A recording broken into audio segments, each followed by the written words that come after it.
Organizers say this day wouldn't be a success without the help from volunteers. Even if you don't have security cameras, Golf says one way to keep your home safe before you leave, always alert your neighbors. It's because of organizations like Tuscaloosa Emergency Services that patrons say they can make it through difficult times. Organizers hope that with this reunion, they can create more memories for years to come. Fans from all over came to cheer on the Tide, but they're also getting a biology lesson on snakes. 18-wheelers, big rigs, or big trucks. It's easy to spot them whether on the highway or the interstate, and pretty soon these drivers will be impacted in a major way.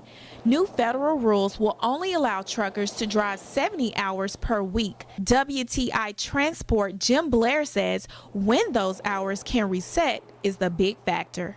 A driver would now be required to take possibly a longer 34-hour break to get a restart to receive the 70 hours. Anthony Hudson has been a truck driver for years.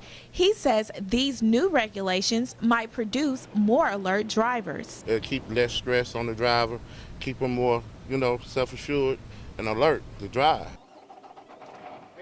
Blair says even though this new regulation may slow down production, that safety is the biggest concern. True enough, this new regulations is going to require some more training and education and getting used to with our people. It's really not a challenge because safety again is our main focus. It's not only just the driver and the company. When you out there on the road, you have to think about civilian life. Civilians, people that transporting, their families. This new rule goes into effect July 1st. In Tuscaloosa, Lauren Woods, WVUA News. The smell of grass and the light standing tall around the ballpark are elements of Rickwood Field that linger in these men's memories. Decades ago, they were all a part of the Negro League baseball team. What I learned about the game of baseball, that it wasn't no thinking game. Baseball ain't no thinking game. A lot of people think you ain't got time to think.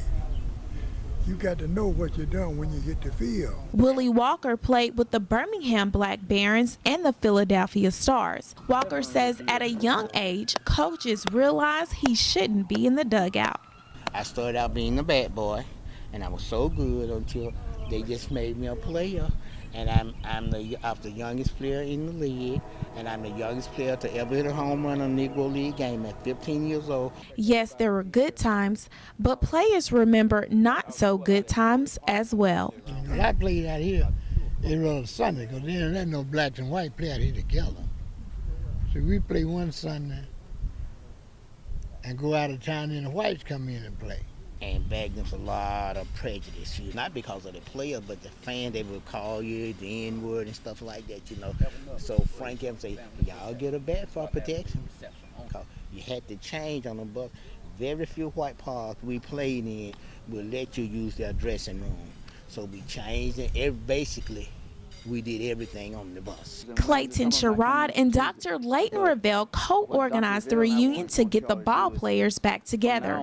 Sherrod says for him it's a pleasure recreating an atmosphere for players he admired so much as a child. I tried to forget all the other things and try to relive that era when I was playing Little League ball and seeing these guys play. I could actually look at some of the guys that played during that time and look at them today, and I can still see the youthfulness in them. Organizers hope that with this reunion, they can create more memories for years to come. Reporting at Rickwood Field, Lauren Woods, WVUA News. Beer, mixed drinks, or a straight shot. The law has no problem if you enjoy a few beverages, but when you get behind the wheel is where the trouble lies. The National Transportation Safety Board is urging states to lower the blood alcohol level from 0.08 to 0.05. It's something Delynn Wilcox with the University of Alabama Health and Wellness says will affect people in different ways. Where it gets a little dicey is because it's based on weight and gender. And I think the general population doesn't always realize that. There's not one particular formula for all people. How much you consume in a certain time period are factors as well. According to government statistics, people driving with a .08 BAC are 169% more likely to be involved in a crash, whereas people with a .05 level are 38% likely. When you finish consuming alcohol, your BAC level is going to continue to rise for a while, and people don't realize that until it finally peaks and then begins to come down. Alabama Poison Center Director John Fisher says even though there's a big difference between the two levels, it might be difficult to detect. Ability to detect those effects is a little more difficult, though. I'm sure you're familiar with the field sobriety test where you stand on one foot, touch your nose, close your eyes.